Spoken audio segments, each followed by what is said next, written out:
Bonjour, dans cette nouvelle vidéo, nous allons voir comment tracer un itinéraire avec Visu GPX. Le but étant par la suite d'importer cet itinéraire dans notre application de navigation du type d'Osmand. Donc arrivé sur www.visugpx.com, nous cliquons en haut dans le bandeau sur Créer une trace. Grâce au bouton que nous avons découvert lors de la vidéo précédente, à savoir la recherche par ville, nous allons demander par exemple à l'outil de nous centrer sur la ville d'Annecy. Pour cette même manipulation, nous aurions pu utiliser les boutons de zoom plus-moins situés à gauche de notre écran, mais également nous aurions pu utiliser la molette de notre souris. En maintenant le bouton gauche de ma souris enfoncé sur la carte, je peux la déplacer sur mon écran afin de la positionner telle que je le souhaite. Une fois que c'est fait, je relâche le bouton gauche de ma souris. De façon à avoir un petit peu plus de détails, je vais zoomer sur la carte à l'aide de la molette. Voilà. Donc pour commencer à tracer notre itinéraire, nous allons dans les outils d'édition sélectionner le curseur représentant un crayon.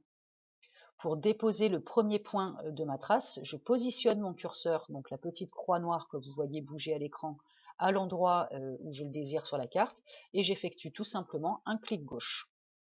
On remarque alors que deux choses se sont passées. La première, le début de ma trace est matérialisé, je tourne autour par un rond bleu, et on remarque également que trace 1 est apparue en bas à gauche de notre écran. Cela signifie en fait que l'outil a commencé à sauvegarder notre travail. Alors sauvegarde n'est pas tout à fait le bon terme, nous y reviendrons dans une autre vidéo. En tout cas, l'outil commence à prendre en considération notre tracé. Pour déposer mon deuxième point pour continuer à tracer mon itinéraire, je me déplace où je le souhaite sur la carte et de nouveau j'effectue un clic gauche avec ma souris.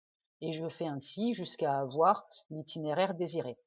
Ce qu'on a remarqué dès que j'ai eu effectué mon deuxième point, c'est qu'un tableau ici est apparu à mon écran, nous donnant des indications de distance et également de dénivelé. On remarque également une deuxième chose, c'est que par défaut, les lignes tracées pour mon itinéraire sont tout à fait droites et ne suivent pas du tout, pour l'instant, le contour des routes sur la carte. Donc pour faire en sorte justement que mon tracé suive au plus près le contour des routes sur la carte, nous retournons dans les outils d'édition et nous allons ce coup-ci sélectionner le curseur Edit point à point.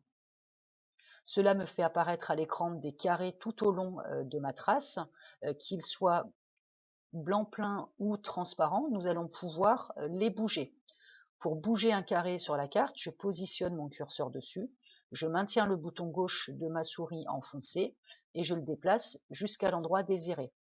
De façon à avoir une vraie finesse dans mon tracé, vous avez remarqué que dès que j'ai eu relâché le bouton de ma souris, d'autres points intermédiaires sont apparus.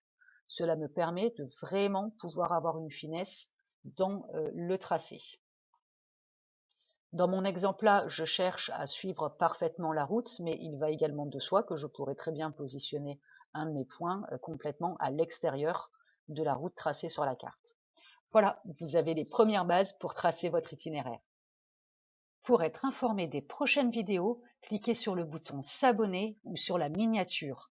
Et on n'oublie pas de liker la vidéo.